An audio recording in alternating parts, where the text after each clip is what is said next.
going on, everybody? It's Top Bets. We're checking back in. We got the Texas Children's Houston Open on the dot stream coming at you guys here. Say that 5 times fast. Yeah. This event has changed sponsors the last like 4 or 5 years. So Texas Children's it is this year, but it's formerly known usually as the Houston Open. So appreciate you guys tuning in on this beautiful Tuesday evening. And if you guys watched the stream last week, we almost hit it big. We almost collabed on the Cam Young outright. And if you guys were in the Discord Sunday, you heard our disdain. It was bad. It just the whole day I'm texting teaser. I'm like, I think we got this. Like Cam's poised. He looks good. And then that 18th hole comes around and he just absolutely shanks the tee. And luckily he got, a great second shot to give him a par, but man, it was he 3-putted. Sorry, 3-putted. Yeah, it was all time bad. All time bad. It didn't really matter at that point, but that's probably the most, like, just because everyone knows I'm a big Cam Young guy, so I'm trying to get that be on his first win, and it would have been big. But that was the most infuriating outright. I genuinely don't think you can take him outright anymore. Like I'm kind of over like trying to hit his first win because I honestly don't know. Like I'm more mad at the fact Malnati like outplayed him because Young he didn't really do much. Like 17 holes he played good. Like he saved a lot of like 10-foot pars. I was like, this is his day. He's putting well.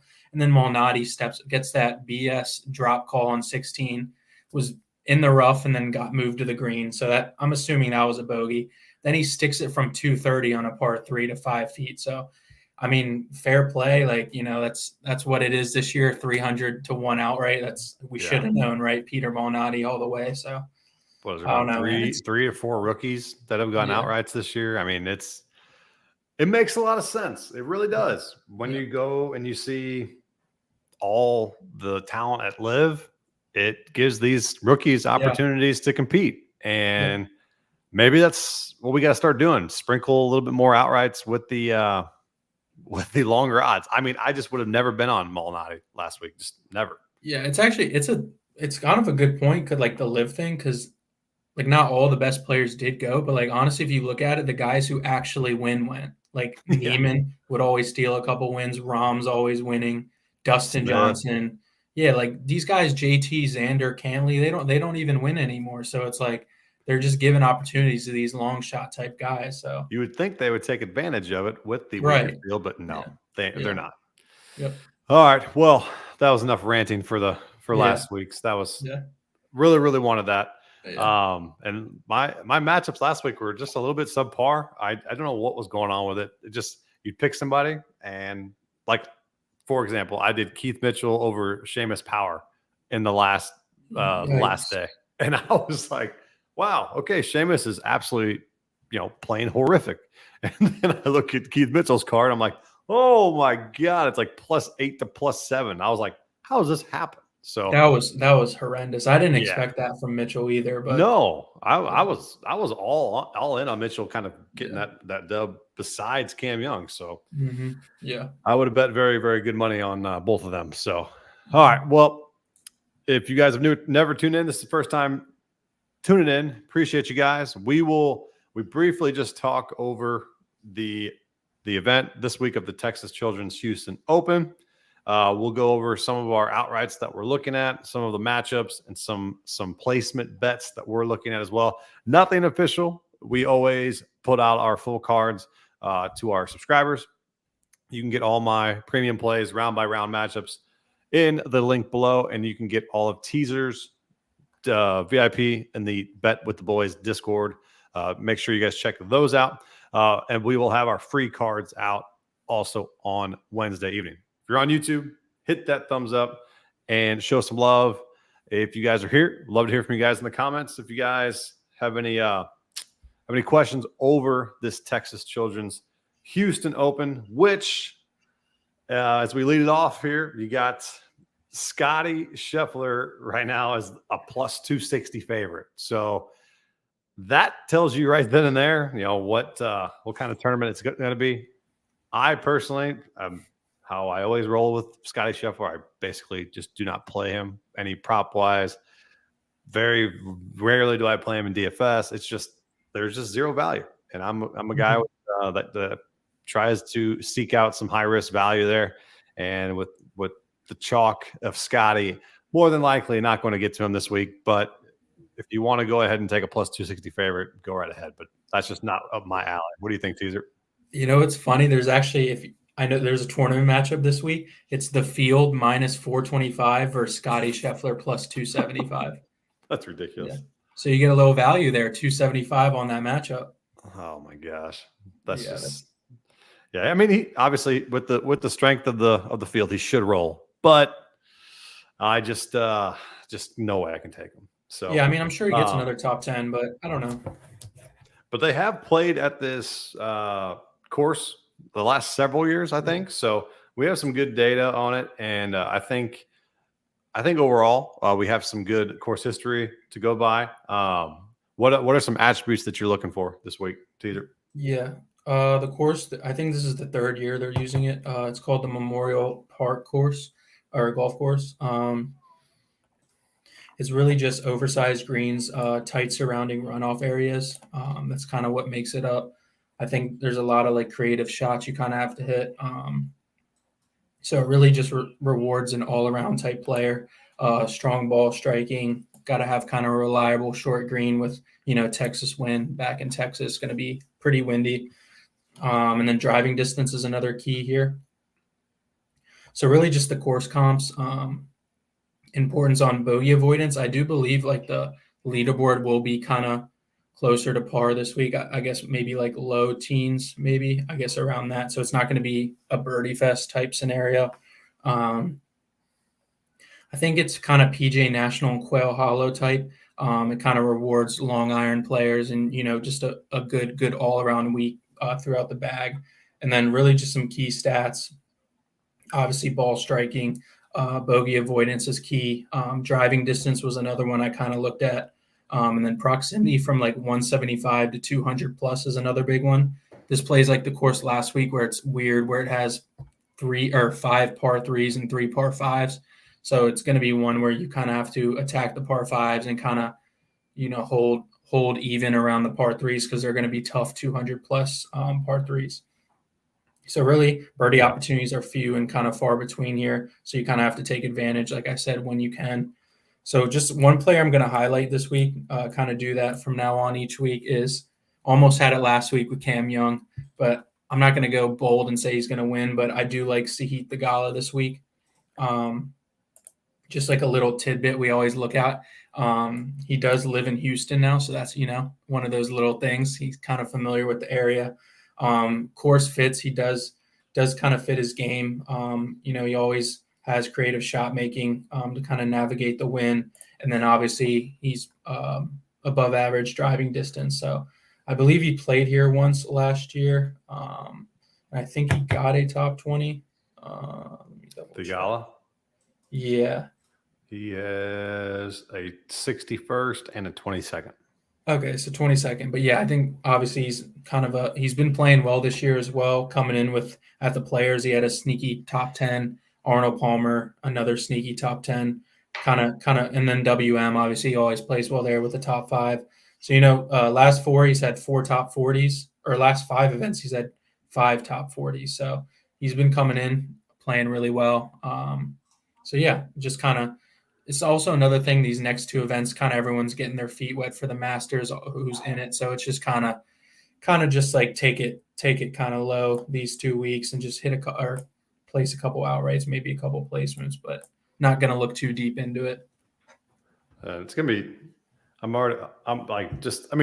the clock goes to like March, and I'm like, it's February or March, and I'm just like, wow, I just want the Masters to be here 100%. Right. I think everybody in the world is like that, and it's just the best 4 days ever. But I like Sahith. He stands out to me as well.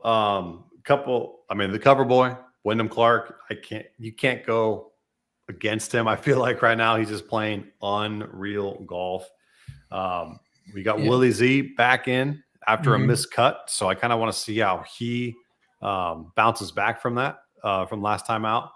because a lot of people were on him last time he played because he had a good stretch and was very competitive there. Doug Gim, disappointed a little bit towards the end last week. So is he hitting the end of, a very, very nice run, or did it just fizzle out for him over the weekend? So those are 3 guys I'm looking for. And then also Steven Yeager is a very good option here as well. Think both of those, or I think Yeager for sure is a good DFS play at 8,900. Yeah. Mm-hmm. Gim at 8,200. I think some ownership goes away from him just because he was so heavily owned last week and people, didn't do as hot. What do you think of Tony Finau? Obviously, won last year by 4 strokes. Just his recent form is so bad. I personally am going to fade him. I just don't think I can get there. Even though I was on an outright. The only reason why I didn't outright last week because I said I don't want to miss out on a Finau win. And I just thought he had it last week, and then you just shit the bed. So this week I'm just like I don't know if I can go back to him at all. Yeah, no, I think I agree with you. He's been I watched by default because I watched a lot of Cam Young, so he was in his group the first 2 days before he missed the cut. And yeah, he was missing fairways with layup clubs, irons. He looked like his swing was a mess. Obviously, you can't look too much into it because, it's week by week. It's always he could have figured something out and then just win the thing. But I'm kind of hoping, though? I'm hoping that he plays worse the next 2 weeks. And then I'm going to absolutely hammer him at the Masters. Yeah, no, obviously he does play well at the Masters, but I think a Texas swing could maybe get him right a little before the Masters. I think you kind of want to see some type of form for the Masters because you can't just go in there playing a horrendous golf. So you kind of want to see some decent finishes this week. He probably won't play next week, but yeah, I would say maybe a top 20 this week where, see him get some form and then hammer him for the Masters. I think it's a good strategy right there. I always like playing Finau at the Masters. He just plays super, super well there. Yeah. At Augusta. Some other ones I'm looking at that have some type of good Jason Day. It's not bad. Jason Day, 25-1 outright. If you want to go back to Keith Mitchell, but I think Steven Yeager, 45-1 is a pretty good number. How about what do you think about Mackenzie Hughes? He surprised me last week. I think he's actually been playing pretty decent golf. And he's had a 7th, 29th, and a 16th last 3 times out here. But his last 3, 30, 26, and 3. And he had a chance last week. He honestly did. And I'm sitting there on Sunday watching. I'm like, if Mackenzie Hughes wins this, I'm gonna, but then Malnati wins, and you're just even more pissed off. I know. Yeah. No, I don't mind Mackenzie. What do you think? Yeah, I don't mind him either. It's just with him, it's tough to take him here because, we watched Sunday. If you watched the last round, he was making 50-footers. He was getting up and down from everywhere. That's good to have here. But then it comes to the back 9, he hit it in the water. His ball striking is pretty below average for tour standards, I would say. He's not the best ball striker by any means. So that does scare me with him. He's kind of just hopefully that those irons can kind of, be somewhat decent because he can get up and down from everywhere. He's one of the best short games on tour. So yeah, I don't mind him because he has been playing well, but I would kind of be careful with him, I would say, just because you never know which one you're going to get from him. But right. So while we're finishing out our outrights, we got to look at the plus 13,000 and above, right? Because we just have to talk about these people that are just going to be up on the top of the leaderboard. So, one that stands out right away would be Victor Perez. Even though we were on him last week, didn't do too hot. McIntyre is not bad. Then you got, it's so hard. What do you? Jesus. I can't do this. But Daniel Berger, not outright, but worth a DFS. I think high risk play there. Yeah. Just hope that you get him on a bounce back week there. But anybody else down here at the bottom? It's even hard to talk about these guys. And then all of a sudden, it's just they'll be at the top out of the hat. Yeah. Yeah. This field, it's kind of pretty bad. I didn't even think it was this bad, but I mean, top of the board, you kind of talked about it. I would probably either target Sahith or Willie Z. I think Willie Z bounces back from a miscut. So that's the favorites I would probably kind of lean towards and kind of stay away from, obviously, Scheffler and Wyndham just because of the number. Middle tier guys, I know you talked about one, Jaeger. I'll back you on that one. I do like him this week. Good course fit. He's been playing some decent golf. So, yeah, good course fit there. I would say Aaron Rye maybe just because of the iron game, 60-1. Obviously, I don't think he'll win, but maybe good placement, maybe first-round leader type thing. And then another sneaky one, actually, I don't know about – he did play well last week but kind of faded on Sundays, Cam Champ. He kind of – his putter was kind of bailed him out a lot, which is, I guess, like a good thing because he's not really a good putter.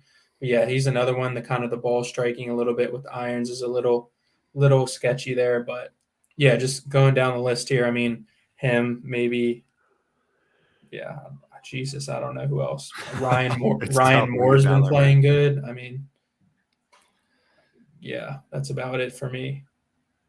Yeah, I mean, McIntyre is probably as low as I'll go.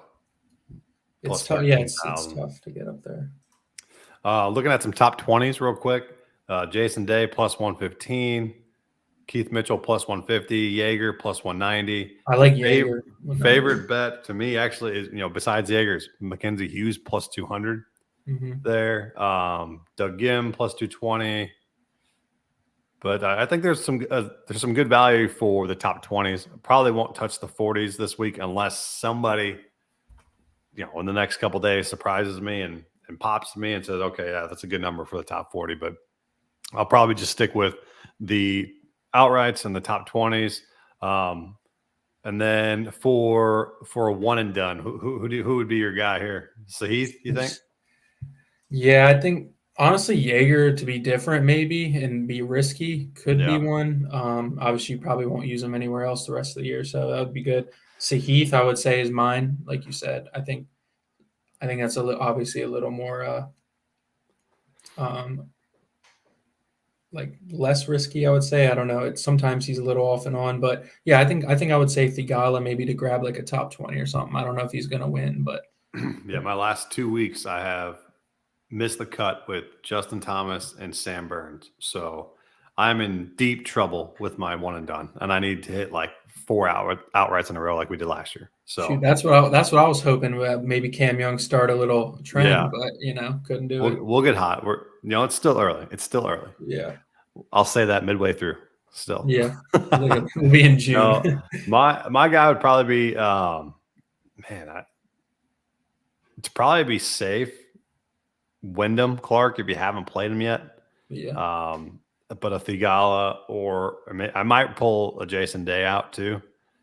Just I think those are 3 good options: Clark, Thigala, or Day.